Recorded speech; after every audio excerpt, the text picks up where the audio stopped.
Hello students and welcome to this new lecture where we'll see the continuation part of a chapter number 10 part 3 है ये question answers का। भाई कितने बड़े question answers हैं लेकिन बहुत इंपॉर्टेंट क्वेश्चन आंसर्स है बेटा, इसका वेटेज भी बहुत है एग्जाम के अंदर। तो विल मूव ऑन और हर एक क्वेश्चन आंसर मैं आपको डिटेल में इसलिए एक्सप्लेन कर रहा हूँ कि आपको शायद याद रह जाए।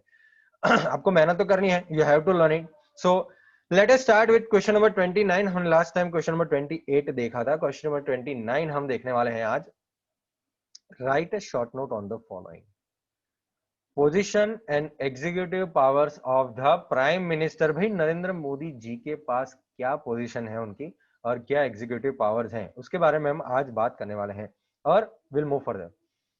The prime minister is the real head of the central government. भाई ये तो हमको पता ही है, सेंट्रल गवर्नमेंट का रियल हेड, सही में जो हेड होता है वो है प्राइम मिनिस्टर।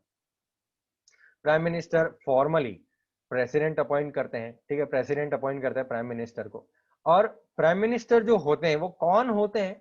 वो जनरल इलेक्शंस में जो मेजॉरिटी पार्टी होती है ना, जैसे भारतीय जनता पार्टी ये इलेक्शंस में मेजॉरिटी से जीत गई है, तो उसके जो हेड होते हैं, पार्टी के जो हेड होते हैं, वो बन जाते हैं prime minister. The prime minister is the head of the party who has achieved a majority in the general elections.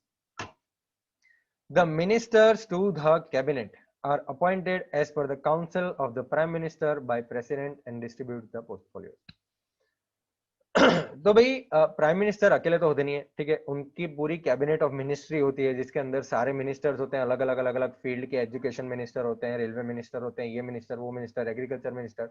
तो अलग अलग फील्ड के अलग अलग मिनिस्टर्स होते हैं जिसको हम इकट्ठा बोलते हैं कैबिनेट। ओके, तो ये सारे जो कैबिनेट के मिनिस्टर्स होते हैं, ये कैबिनेट के मिनिस्टर्स अपॉइंट करते हैं कौन? प्राइम मिनिस्टर ही अपॉइंट करते हैं। वैसे तो प्रेसिडेंट ही अपॉइंट करते हैं, लेकिन प्रेसिडेंट प्राइम मिनिस्टर से बातचीत करके उनके एडवाइस लेके ये मिनिस्टर्स को अपॉइंट करते हैं, ये कैबिनेट मिनिस्टर्स को अपॉइंट करते हैं और उनको अपना काम डिस्ट्रीब्यूट करते हैं। पोर्टफोलियो, पोर्टफोलियो मतलब उनका जो काम वो नेक्स्ट सालों में जो उनको करना है, उनके टर्म में उनके जो समय है, वो समय में जितना काम करना है वो उनको बताते हैं, वो उनको डिस्ट्रीब्यूट करते हैं। He presides over the meetings of the cabinet and also looks after the functioning of various departments of the cabinet. तो भाई ये क्या है? कैबिनेट जो काम करता है, राइट, कैबिनेट की जो मीटिंग्स होती हैं, कैबिनेट जो काम करता है, मतलब वो सारे मिनिस्टर जो है वो ऐसे फालतू में तो बने नहीं है ओके, ऐसे फालतू में तो बने नहीं है, वो अपने अपने डिविजन्स, अपने अपने डिपार्टमेंट वाला काम तो करेंगे ही करेंगे। तो उनका जो डिपार्टमेंट का, कैबिनेट का जो डिपार्टमेंट का काम होता है, जैसे एजुकेशन मिनिस्टर, तो जो एजुकेशन मिनिस्टर उनका डिपार्टमेंट एजुकेशन है, तो वो जो काम कर रहे हैं वो फील्ड के अंदर, वो सारा फंक्शनिंग देखना वो प्राइम मिनिस्टर का काम है, ठीक है, वो व्यवस्थित चले, सुपरवाइज करना वो प्राइम मिनिस्टर का काम है। और कैबिनेट मिनिस्टर की जितनी भी मीटिंग्स होती हैं, ठीक है, उसके हेड जो होते हैं वो प्राइम मिनिस्टर होते हैं। तो कैबिनेट मिनिस्ट्री में जितनी भी बातचीत होती है, जो भी डिसीजन लिया जाता है, जो भी नई नई चीजें इंप्लीमेंट करने की बात कर रहे हैं, वो जो भी है, वो सारे मीटिंग्स के अंदर वो प्रिसाइड करते हैं। प्रिसाइड मतलब वो हेड बन जाते हैं, ठीक है, वो कैबिनेट की जो मीटिंग होती है उसके हेड होते हैं प्राइम मिनिस्टर। ही टेक्स पाइवोटल डिसीजन। बेटा अगर पाइवोटल वर्ड आपको याद ना रहे तो आप इंपॉर्टेंट लिख सकते हैं, ठीक है, कि भाई ही टेक्स इंपॉर्टेंट डिसीजन, बहुत इंपॉर्टेंट डिसीजन वो लेते हैं। मतलब कैबिनेट मिनिस्ट्री में जो भी बातचीत होती है वो एक्चुअली डिसीजन कौन लेता है? तो प्राइम मिनिस्टर लेते हैं। Okay, the prime minister is the head of the planning commission. ये तो हमको पता ही है भाई, जो भी प्लानिंग किया जाता है, ठीक है, वो कैबिनेट मिनिस्ट्री के अंदर, वो सारे चीजों में, तो वहां पे जो प्लानिंग कमीशन बना हुआ है जिसके अंदर लोग होते हैं प्लानिंग करने वाले, तो उसका हेड होता है prime minister. Okay, very good. चलिए next point, last point. The council of ministers is collectively responsible and accountable to the Lok Sabha. तो इसका मतलब क्या हो गया बेटा? ये बहुत इंपॉर्टेंट पॉइंट है। सारे मिनिस्टर जिनको खुद खुद की सब डिपार्टमेंट दी गई है, ठीक है, और प्राइम मिनिस्टर जो भी है, प्राइम मिनिस्टर है, तो ये सारे जो मिनिस्टर्स हैं, ठीक है, ये पूरे काउंसिल ऑफ मिनिस्टर्स जो हैं, ठीक है, वो लोकसभा को रिस्पॉन्सिबल है और अकाउंटेबल है। मतलब वो जो भी काम करते हैं वो उनको लोकसभा में प्रेजेंट करना पड़ता है। वो जो भी डिसीजंस लेते हैं, वो या कोई भी चीज करते हैं, ठीक है, वो लोकसभा में उनको जवाब देना पड़ता है। तो इसका मतलब ये हुआ कि उनपे कंट्रोल बनाए रखना है। लोकसभा जो होता है उनपे कंट्रोल बनाए रखता है, वो अपने आप सब चीज ना कर दें, ठीक है। कुछ भी डिसीजन ना ले ले, इसलिए ये सारी चीजों को लोकसभा के अंदर प्रेजेंट किया जाता है। रिस्पॉन्सिबल है वो, अगर कोई भी काम करते हैं ऐसा जो गलत है तो वो लोकसभा को उनको जवाब देना पड़ता है कि क्यों ऐसा किया, ठीक है। और जो भी काम करते हैं वो लोकसभा को बोलना पड़ता है, तो अकाउंटेबल भी है। चलिए, ये हो गया, हमने प्राइम मिनिस्टर की बात की, भाई उसके एग्जीक्यूटिव पावर्स और पोजीशन क्या है। अब क्वेश्चन नंबर 30 पे आते हैं। Right A short note of the following, the legislative and administrative powers of the president. तो प्रेसिडेंट के लेजिस्लेटिव पावर्स क्या है और एडमिनिस्ट्रेटिव पावर्स क्या है, उसके बारे में हम बात करेंगे। देखो, सबसे पहले तो ये लिखेंगे कि प्रेसिडेंट जो है वो कॉन्स्टिट्यूशनल हेड है इंडिया का, इंडिया का कॉन्स्टिट्यूशनल हेड है। ये तो हमको लिखना ही है, ठीक है। जहां जहां प्रेसिडेंट के बारे में लिखेंगे तो ये सबसे पहला पॉइंट तो आपको लिखना ही है, कंपलसरी।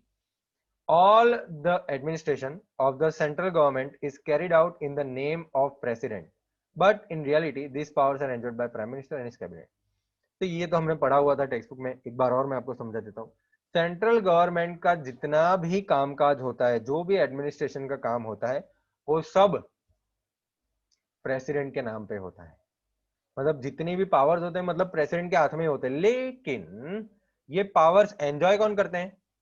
प्राइम मिनिस्टर और उनके कैबिनेट। मतलब ये सारा काम, वो सारी चीजें, वो सारा एडमिनिस्ट्रेशन सिस्टम, ये सब का पावर जो कंट्रोल कर रहे हैं वो है प्राइम मिनिस्टर और उनके कैबिनेट। खाली नाम प्रेसिडेंट का है, बाकी काम तो प्राइम मिनिस्टर और उनके कैबिनेट मिनिस्टर्स ही करते हैं। Okay. Vast powers of the president can be distributed in the following sections: executive powers, powers about judiciary, legislative powers, emergency related powers. Among them, legislative powers and powers are as follow: administrative, administrative और legislative powers के बारे में हम बात करेंगे। तो देखो, president को तो वैसे ही बहुत सारे पावर दिए गए हैं, ठीक है, अलग अलग सेक्शंस में कई सारे उसके पास पावर्स हैं प्रेसिडेंट के पास। तो एग्जीक्यूटिव पावर्स है उनके पास, जुडिशियरी के रिलेटेड पावर्स है उनके पास, लेजिस्लेटिव पावर्स है उनके पास, इमरजेंसी जब लग जाती है तो उसके पावर्स है उनके पास, एडमिनिस्ट्रेटिव पावर्स है, तो उसके बारे में बात करेंगे, लेजिस्लेटिव पावर्स के बारे में बात करेंगे। लेजिस्लेटिव पावर्स, अब लेजिस्लेटिव पावर, लेजिस्लेटिव मतलब रूल फॉर्म करना, ठीक है। तो वो सारे पार्लियामेंट वाला सब जो काम होता है जहां पे रूल फॉर्म होता है, उसमें प्रेसिडेंट के पावर कहाँ कहाँ है। तो सबसे पहले, he summons the sessions of both the houses of parliament, prorogues them, he can even dissolve the Lok Sabha, he can withhold the proceeding of both the houses। तो पार्लियामेंट के अंदर दोनों में, दोनों पार्लियामेंट मतलब जो लोकसभा और राज्यसभा दोनों के अंदर जो सेशन होता है, ठीक है, वो सबसे पहले शुरू करने वाले प्रेसिडेंट होते हैं, वो सबसे पहले स्पीच देते हैं उसके अंदर। प्रोरोग्स, प्रोरोग्स मतलब शुरुआत करते हैं उसकी, ठीक है। नया पार्लियामेंट बना है, नए नए नए इलेक्शन हुए हैं और नई नई पार्टी पावर में आई है, तो सबसे पहला जो सेशन होता है पार्लियामेंट का, राज्यसभा और लोकसभा का, तो उसके अंदर सबसे पहला सेशन वो करते हैं। वो लोकसभा को भी डिसॉल्व कर सकते हैं, तो ये उनकी लेजिस्लेटिव पावर है, लोकसभा को वो डिसॉल्व कर सकते हैं। और दोनों हाउसेस के अंदर जो भी मीटिंग्स होती हैं या जो भी सेशन हो रहा है, बातचीत हो रही है, उसको विथहोल्ड भी कर सकते हैं, स्टे भी कर सकते हैं। अगर वो ऐसा बोले कि हम मान लो कि 2 अक्टूबर को उनको मीटिंग फिक्स करनी है लोकसभा की या राज्यसभा की, तो वो विथहोल्ड कर सकते हैं, नहीं भाई 2 अक्टूबर अभी स्टे, ठीक है, अभी स्टे, अभी नहीं, कुछ कारण के, अगर कुछ कारण है तो वो ऐसे विथहोल्ड कर सकते हैं मीटिंग को।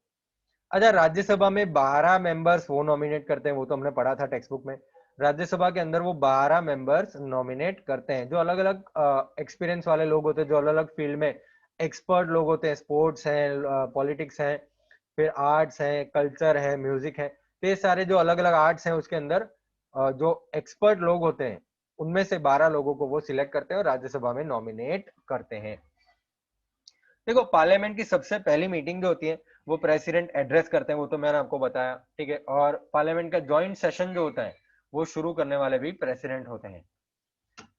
अच्छा, ये पॉइंट भी इंपॉर्टेंट है, एक बिल जब 3 रीडिंग होता है, ये हमने टेक्स्ट बुक में पढ़ा था, एक बिल जब 3 रीडिंग से पास होता है हर एक हाउस के अंदर, पार्लियामेंट के हर एक हाउस के अंदर, राज्यसभा में 3 रीडिंग, लोकसभा में 3 रीडिंग, ये सब हो जाए उसके बाद वो बिल जाता है प्रेसिडेंट के पास।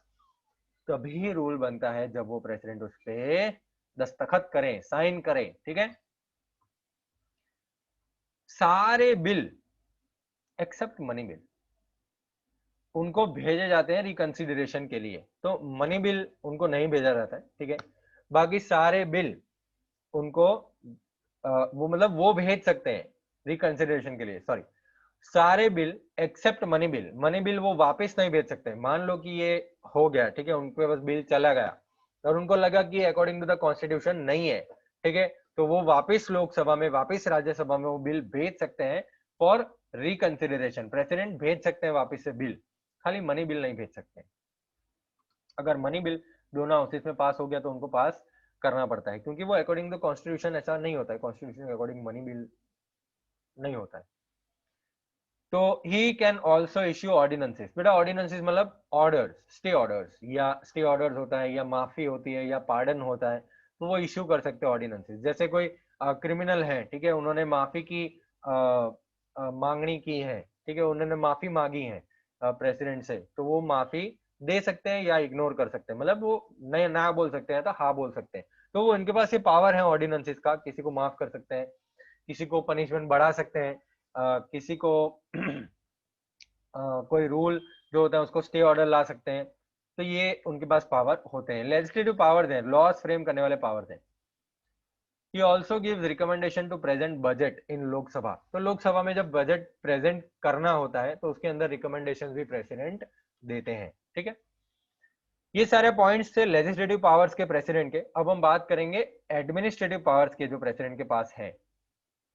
Administrative powers, he appoints the leader of the party who has gained majority in the general election as the prime minister, then prime minister की कंसल्टेशन लेके वो बाकी सारे मिनिस्टर्स अपॉइंट करते हैं। तो इसका मतलब क्या हो गया बेटा, जो जनरल इलेक्शन में बड़ी पार्टी बनती है, मेजोरिटी पार्टी होती है, ठीक है, वो पार्टी के अंदर जो लीडर होता है उसको वो प्राइम मिनिस्टर अपॉइंट करते हैं, फॉर्मली अपॉइंट करते हैं।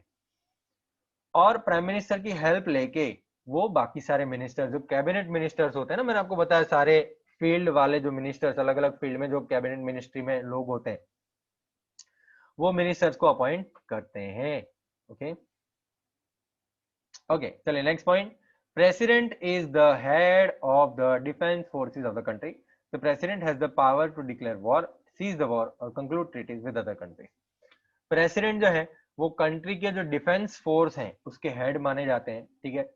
प्रेसिडेंट के पास ये पावर है कि भाई वो वॉर डिक्लेयर कर सके, भाई जंग छेड़ सके या जंग को खत्म कर सके, सीज द वॉर, वो जंग को खत्म भी कर सकते हैं, ठीक है। और बाकी सारे कंट्रीज के साथ अगर ट्रीटीज ट्रीटीज फॉर्म करनी है, ट्रीटीज मतलब एग्रीमेंट्स होते हैं जो, तो वो भी वो कर सकते हैं। Based on report of the governor, the president can declare constitutional emergency in the state. He can establish president rule by dissolving state cabinet ministry. देखो भाई, गवर्नर के रिपोर्ट के मुताबिक अगर स्टेट का हेड होता है ना, स्टेट का हेड गवर्नर होता है, राइट, तो अगर स्टेट का हेड गवर्नर प्रेसिडेंट को ऐसा बोले कि भाई यहाँ पे दंगा फसाद हो गया है, यहाँ पे प्रॉपर ऑर्डर मेंटेन नहीं हो रहा है, यहाँ पे ये हो रहा है, यहाँ पे वो हो रहा है, तो ये जो कॉन्स्टिट्यूशनल इमरजेंसी हो रही है, ठीक है, ये जो चीजें हो रही हैं उसमें प्रेसिडेंट डिक्लेयर कर सकते हैं वो स्टेट के अंदर कॉन्स्टिट्यूशनल इमरजेंसी। और प्रेसिडेंट जो है वो अपना प्रेसिडेंट रूल लगा सकते हैं वहां पे bye dissolving state cabinet ministry. तो वहां का जो विधानसभा होता है लेजिस्लेटिव असेंबली होता है और कैबिनेट मिनिस्ट्री होता है, उसको डिसॉल्व करके प्रेसिडेंट जो है वो अपना प्रेसिडेंट रूल लगा देते हैं। मतलब प्रेसिडेंट उसका ध्यान रखेंगे तब तक जब तक वहां पे शांति मेंटेन नहीं हो जाती है, तब तक जब तक वहां पे एक बढ़िया कैबिनेट बनता नहीं है। In the case of financial emergency, the president can reduce salaries of all government officials.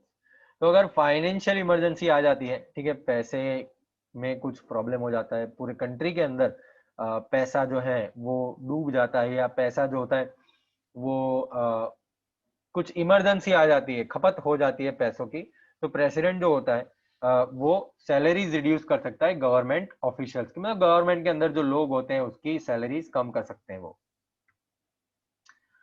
Right A short note, how does a bill become an act, explain procedure. तो भाई एक बिल, एक रूल, एक act कैसे बनता है, तो उसका प्रोसीजर हमको समझाना, चलिए समझाते हैं। The proposal to frame an act is called bill. तो देखो, एक एक्ट बनाना, एक रूल बनाने का जो प्रपोजल होता है, ठीक है, प्रपोजल मतलब वो हम पहले रखते हैं ना कि भाई ये ऐसा करें, वो प्रपोजल जो होता है, ठीक है, वो उसको हम बोलते हैं बिल। दो टाइप के बिल होते हैं, एक ऑर्डिनरी बिल और एक मनी बिल। चलिए अब बात करते हैं हम ऑर्डिनरी बिल और मनी बिल के बारे में। Ordinary bill can be presented in either house of the parliament by any member. तो बेटा पार्लियामेंट के अंदर, राज्यसभा या लोकसभा, दोनों में से कोई भी एक सभा के अंदर, दोनों में से कोई भी एक हाउस के अंदर ऑर्डिनरी बिल प्रेजेंट किया जा सकता है, ठीक है, कोई भी मेंबर प्रेजेंट कर सकता है ऑर्डिनरी बिल। ऑर्डिनरी बिल होता क्या है, कोई भी ऐसा रूल जो ऑर्डिनरी होता है, ठीक है, जो पैसे से रिलेटेड नहीं होता है। जैसे मान लीजिए कि हमारी जो स्ट्रीट लाइट है उसमें कौन से कलर होते हैं, रेड, येलो और ग्रीन, ठीक है, रेड, येलो और ग्रीन। तो अगर ऐसा बिल पास करना है कि उसमें रेड, येलो और ग्रीन की जगह पे हम एक काम करते हैं, हम ऐसा कर देते हैं कि ऑरेंज, व्हाइट और ग्रीन कर देते हैं हमारे इंडियन फ्लैग का, ठीक है, ऑरेंज, व्हाइट और ग्रीन कर देते हैं। ऑरेंज मतलब रुक जाना है, व्हाइट मतलब स्टैंड बाय पे रहना है, और ग्रीन मतलब जाओ। तो ऐसा एक रूल हमको अगर लागू करना है तो इसमें हम ऑर्डिनरी बिल होता है ये, ठीक है। तो पैसे से रिलेटेड नहीं होता ऑर्डिनरी बिल, तो पार्लियामेंट के अंदर कोई भी मेंबर किसी भी हाउस का ये बिल प्रेजेंट कर सकता है। This bill when passed through 3 readings in one house and passed 3 readings in second house also, it is considered that it is passed by both the house। तो एक house में, जैसे मान लो कि भाई ये बिल जो मैंने आपको बोला कि ऑरेंज, व्हाइट एंड ग्रीन करना है, तो ये बिल मान लो कि भाई पहले लोकसभा में किसी मेंबर ने प्रेजेंट किया, वो 3 बार रीड किया जाएगा, 3 बार, 3 रीडिंग्स होगी उसकी, वो हमने चैप्टर में डिटेल में पढ़ा हुआ है। आपको आंसर में इतना ही लिखना है कि भाई उनकी जो 3 रीडिंग्स हो रही हैं, एक हाउस में 3 रीडिंग से वो पास हो जाता है और फिर राज्यसभा में भेजा जाता है, वो भी 3 रीडिंग्स में वो राज्यसभा में भी पास हो जाता है, ठीक है। तो वो मान लिया जाता है कि दोनों हाउस ने पास कर दिया है, ठीक है। If any dispute arises between the two house of the parliament regarding any bill, president joint sitting बुलाते हैं और वहां पे मेजोरिटी बुलाते हैं।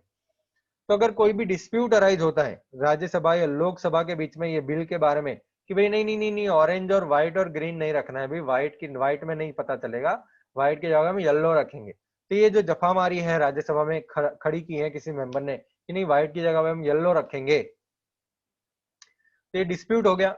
ये डिस्प्यूट जो है वो दो हाउसेस के बीच में हो गया कि भी लोकसभा बोल रहे नहीं व्हाइट रखेंगे, राज्यसभा बोल रहे नहीं येलो रखेंगे। तो ये जो डिस्प्यूट है, तो प्रेसिडेंट क्या करेंगे, वो एक जॉइंट सिटिंग बुलाएंगे, जॉइंट मीटिंग बुलाएंगे दोनों हाउसेस की, राज्यसभा और लोकसभा को इकट्ठा बुलाएंगे और बोलेंगे कि भाई एक काम करो, सब वोट करो, ठीक है। व्हाइट के लिए कौन वोट कर रहा है, तो जो वोट करेंगे वो व्हाइट करेंगे। येलो के लिए कौन वोट कर रहा है, तो जो वोट करेंगे वो येलो के लिए वोट करेंगे। ओवरऑल जो मेजोरिटी है, ठीक है, वो पास किया जाता है। जो मेजोरिटी होता है वो पास, मान लो मेजोरिटी व्हाइट पे आ रही है तो मेजोरिटी व्हाइट पास की जाती है। समटाइम्स प्रेसिडेंट वापस पार्लियामेंट को भेजते हैं रिकंसिडरेशन करने के लिए।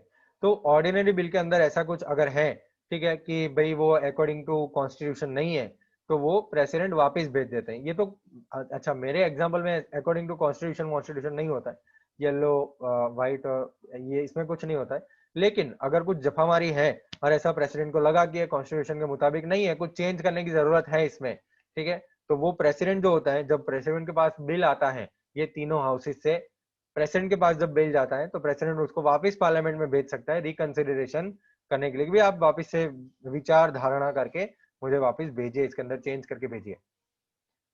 Such a bill with amendments or in its original form is sent back to the president and if he gives permission then bill becomes an act। तो ऐसा एक बिल जिसके अंदर चेंजेस करके वो पार्लियामेंट ने वापस भेजा है प्रेसिडेंट को, या उसके ओरिजिनल फॉर्म में प्रेसिडेंट को वापस भेजा है और प्रेसिडेंट परमिशन दे देते हैं, ठीक है, तो एक एक्ट बन जाता है। Same way money bill after taking president's permission presented in Lok Sabha first and then it is sent to Rajya Sabha. तो मनी बिल सबसे पहले प्रेसिडेंट के पास भेजा जाता है, ठीक है, और उसके बाद लोकसभा और राज्यसभा पास करते हैं। समझ में आया बेटा एक बिल एक्ट कैसे बनता है? Okay, number 32, 33, 34, 35, oh my God 37, कितने सारे क्वेश्चन आंसर हैं, हमारे पास टाइम कम पड़ रहा है। 32 मनी बिल के रिगार्डिंग आपको कॉन्स्टिट्यूशन प्रोविजंस में बताऊंगा। तो मनी बिल के रिगार्डिंग कॉन्स्टिट्यूशनल प्रोविजंस क्या क्या है? सबसे पहले a bill containing the recommendation of budget और financial matter is called money bill. तो एक बिल जिसके अंदर बजट के बारे में बताया गया है इसके अंदर फाइनेंशियल मैटर्स के बारे में बताया गया है, ठीक है, वो मनी बिल होता है। All money bills are first present in the Lok Sabha and primary discussion are done for 2-3 days for it. सबसे पहले जो मनी बिल्स होते हैं, ठीक है, वो लोकसभा में प्रेजेंट किए जाते हैं और उसके प्राइमरी डिस्कशंस होते हैं 2-3 दिन तक। The expenses mentioned in the budget are discussed upon. The finance minister presents all the numeric details of the budget in the parliament. तो जो सारे एक्सपेंसेस होते हैं बजट के अंदर लिखे हुए, ठीक है, वो डिस्कस किए जाते हैं। एक्सपेंसिव में खर्च, जो खर्च लिखे हुए होते हैं बजट के अंदर वो प्रेजेंट किए जाते हैं। फाइनेंस मिनिस्टर जो होता है वो प्रेजेंट करता है बजट, तो वो सारी छोटी छोटी डिटेल्स, न्यूमेरिक डिटेल्स सब पार्लियामेंट में प्रेजेंट करता है। Minister of the respective department वो अपनी डिमांड रखते हैं लोकसभा के अंदर और फिर वोटिंग की जाती है, उनकी डिमांड को परमिशन दी जाती है या नहीं दी जाती है। Sources of income and taxes वो दोनों सेपरेट किए जाते हैं बजट से और सेपरेटली अप्रूव किए जाते हैं। तो इनकम और टैक्सेस से पैसे जो आ रहे हैं, ठीक है, वो अलग से प्रेजेंट किए जाते हैं, वो अलग से अप्रूव किए जाते हैं। जब लोकसभा में बिल अप्रूव हो जाता है तो वो राज्यसभा को भेजा जाता है, ठीक है। राज्यसभा को लोकसभा को 14 दिनों में वो वापस भेजना पड़ता है। लोकसभा वो या तो एक्सेप्ट कर सकती है वो सारी चीज जो राज्यसभा ने बोली, या तो रिजेक्ट कर सकती है, या तो उसमें से कुछ भी मान के कर सकती है वो, ठीक है, पास कर सकती है। अगर राज्यसभा में से लोकसभा को मनी बिल 14 दिनों के अंदर अंदर भेजा नहीं गया तो वो राज्यसभा में पास हो गया ऐसा माना जाता है। अगर लोकसभा राज्यसभा के सारी जो बातचीत है, उन्होंने सुधारणा करने को जो भी बोला है वो एक्सेप्ट कर लेती है, तो वो दोनों हाउसेस से पास हो जाते हैं। अगर लोकसभा राज्यसभा का रिकमेंडेशन नहीं मानते तो बिल वापस से लोकसभा में पास किया जाता है और मनी बिल दोनों हाउसेस में पास किया गया ऐसा मान लिया जाता है। यहाँ पे राज्यसभा को बहुत कुछ पावर नहीं दिए है मनी बिल के अंदर, लोकसभा के पास बहुत कुछ पावर दिए गए हैं। फिर वो प्रेसिडेंट के पास भेजा जाता है और वो एक्ट बन जाता है। In the matter of money bill Rajya Sabha के पास लिमिटेड पावर्स हैं। ओके, चलिए क्वेश्चन नंबर 33 देखते हैं। मुझे लगता है सेक्शन सी आज हम नहीं कर पाएंगे, मुझे ऐसा लगता है।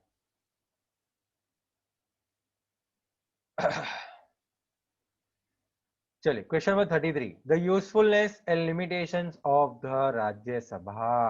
राज्यसभा की क्या यूजफुलनेस है, क्या लिमिटेशन है, उसके बारे में बात करेंगे। देखो, राज्यसभा सबसे पहले तो अपर हाउस है, ये तो हमको पता ही है।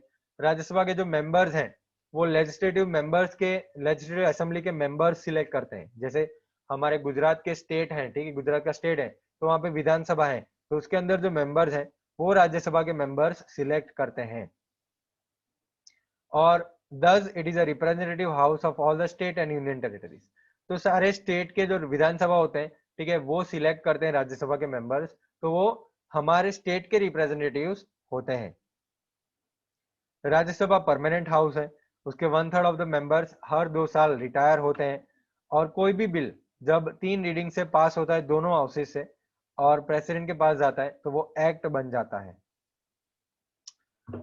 अगर upper house, if in the upper house there is no majority of ruling party at the time permission of bill is not easy, president can call joint sitting of parliament.